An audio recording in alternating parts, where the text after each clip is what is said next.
Hey everyone, Chris from Computer Stuff here. Today we're going to review the Suunto 9 Peak, what I consider to be an absolutely disastrous failure of a product. Which most Suunto products, like all Suunto products, in fact. But anyway, there you go, Suunto. I'm just going to keep that little square there for reference. So let's just go over some of the features here really quick. Intelligent battery modes. In English, what that basically means is that the battery lasts a really damn long time. And that is something, for whatever it's worth, I will give this unit. It does. The battery is pretty damn impressive. It lasts better than the Garmin products for sure. Even though the Garmin products claim they have equal battery life, I do think the battery life is a little bit better on the Suuntos. Over 80 sports modes. I'm sorry to bring this back in. Over 80 sports modes. Forget whatever. Sapphire glass. I mean, I guess. Yeah, but I mean, the problem is that it's really, really hard to read the damn screen. And for that matter, because there's no bezel protecting the glass, you will nick, break, scratch, and crack it. Make no mistake about that. Navigation, they all have that crap now. That's just basically compass and maps. Garmin's all have that. Weather functions, same deal. It has the built-in ABC and thermometer and stuff. All of them have that now, including the Garmin Instincts. Touchscreen. They really shouldn't be advertising that because the touchscreen is atrocious. And then the blood oxygen stuff. Again, pretty much they all have that these days. So let's just kind of let's get some frame of reference there again. All right, cool. Now on to the review. You start off with this fancy little screen here that gives you your altitude, incorrect as usual, and then gives you the day of the week it is. A lot of space to tell you that it's a Monday. A lot of wasted space to tell you that it's a Monday. And then it tells you that it's the time, obviously. That all looks good. Let's before I start pooping all over this thing, I'll give it some pros. It is a nice profile. It looks and feels good, except for the buttons. The buttons feel like garbage. I like the strap a lot. I like the strap better than I think even the Apple Watch strap or the Garmin strap. It's just kind of a good, nice feeling strap. Their little Suunto branding there at the top. You can see that. And then, yeah, it just feels good, silicone band. A lot of adjustment capabilities. I really do enjoy the band here. As far as then the rest of the watch is concerned, it is slow. It is hard to read. It is inaccurate. It has no redeeming qualities whatsoever, especially when you compare it to all of the other better offerings out there.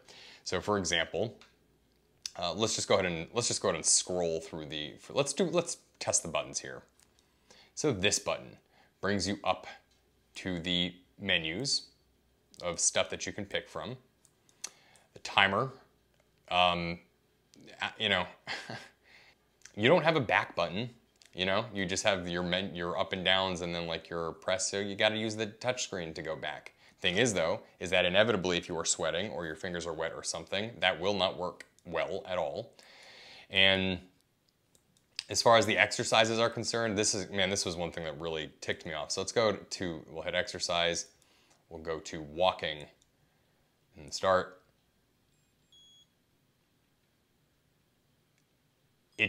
So GPS signal not found. Pause and wait. Pause and wait. Pause and wait. Pause and wait.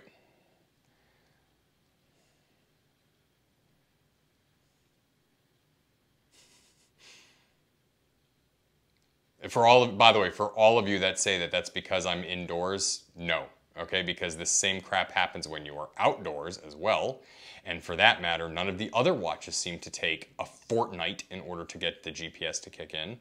I mean, it's still not found. Wait for the GPS icon to turn green, blah, blah, blah. I mean, eventually it will kick in, I think. When I was out there doing a walk a few nights ago, it took, I believe, as long as 2 minutes to acquire the GPS signal. Just not appropriate. And how was it? I mean, yeah, it was fine. Okay. So, saves, takes a really, really long time. Saved, okay, all right, we're done here. Get out of here, fine, go. How do you back? There we go. Clunky interface, black. There we are. See, this whole thing is just slow. It is as slow as molasses. I mean, using this thing, I'm not even gonna bother going into the Suunto app. I did that in one of our previous Suunto videos, so if you're interested at all in the Suunto application, you can go through that. But it's, it does like what all the other ones do. I mean, I guess the interface is still fine. This one now finally does over-the-air updates, which is good. If you hit this button when you're just on the main watch screen, it will go to like the media playing. So it does allow you to control the music. That's kind of nice. Shifts you over to a couple of different screens. This is sort of like your, I guess your, what you would call this, like your horizontal stuff. You know, you can go through your notifications. I mean, in general, scrolling through this thing is, I mean, it looks like it's from like 1980s. I really cannot begin to express to you, go back, you fool.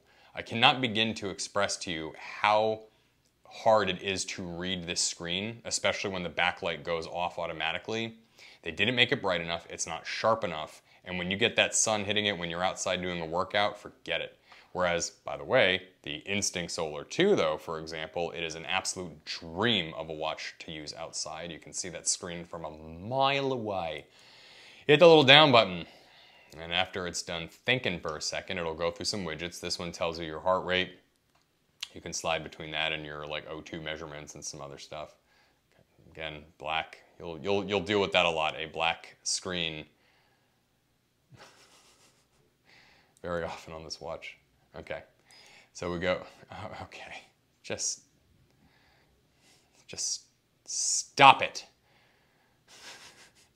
I mean, you're seeing this, right? You're seeing it do. I mean, So we hit down. Go to the heart rate. You gotta wait for a while because you just do.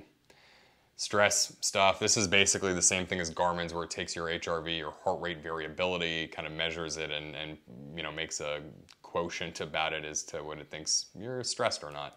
I guess that stuff works okay. This does your steps, calories. It's kind of nice, I guess. You know,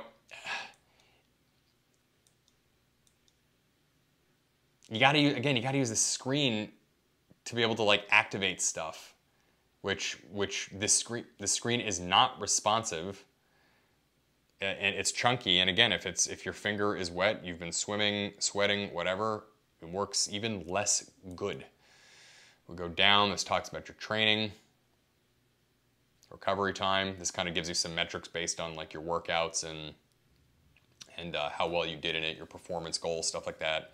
Garmin's all have that same stuff. They're for what it's worth, they're tantamount. I mean, in other words, like the Suunto, you know, the metrics the Suunto gives in that regard is fine. You know, but then you scroll through the various. I'm just gonna go and just rather than talk through this crap, I'm just gonna scroll so you can kind of see it yourself. Go down. Here's where you get your altimeter, thermometer.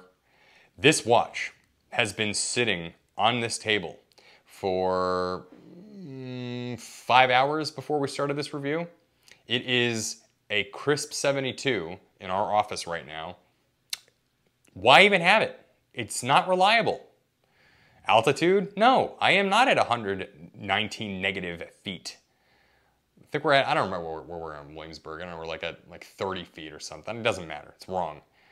The barometer, I guess it's accurate, I don't know. I mean, like the little like storm alarm goes off all the time, even when there's no storm happening, so whatever. There's a storm out right now, by the way. It is literally raining outside right now with thunder. Did the storm alert go off before it started raining? No, it did not. So it goes off when it's a beautiful sunny day, but not when it's actually raining. More black screen. Black screen. I mean, I'm not making this crap up. You're seeing it like crash itself and then go through this again. I mean, well, this is their most expensive flagship watch. It's repeating the same notifications. This is their most expensive watch, and this is the crap you are going to be dealing with. Let's go down, down, down, down. And then the last one. Keep the middle button pressed in to enable sleep tracking. This just does your O2 readings and some other stuff while you're sleeping and turns the screen off. You know, again, there is nothing this watch does that the other ones don't already do better.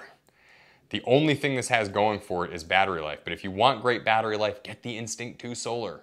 You know, even the Phoenix 7 has some voodoo-like battery life. It's just fantastic. And then if you want just like the all-around supreme metrics, you go, of course, with the Apple Watch.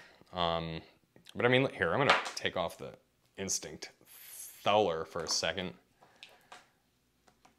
I mean, there's even a difference in the sensors here. You know, I wonder which one's better, the one with more lights or fewer. You know, this is the little like charger that you can put it on. It does come with a little charger puck, which is nice. But, you know, let's look at the profiles here.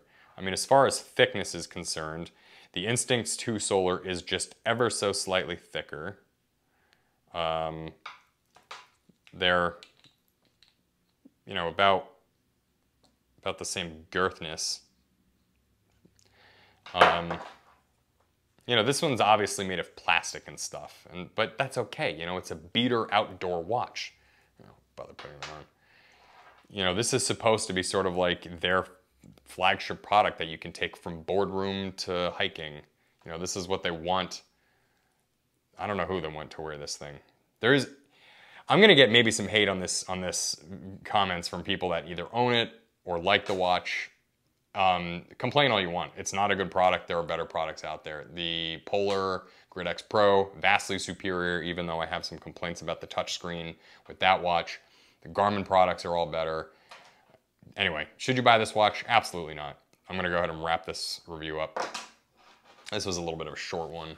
I realize that, but there's just not much more to talk about in regards to the watch.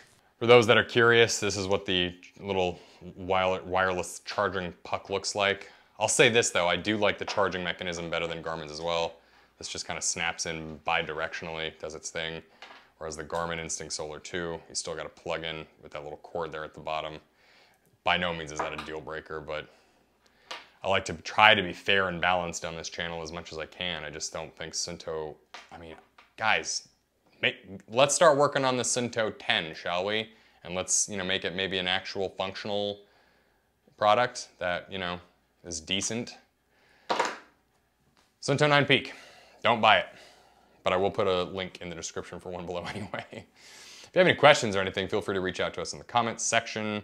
I know this video was a little bit short, but I hope this dissuaded you from purchasing one. And we will be back with another video really soon.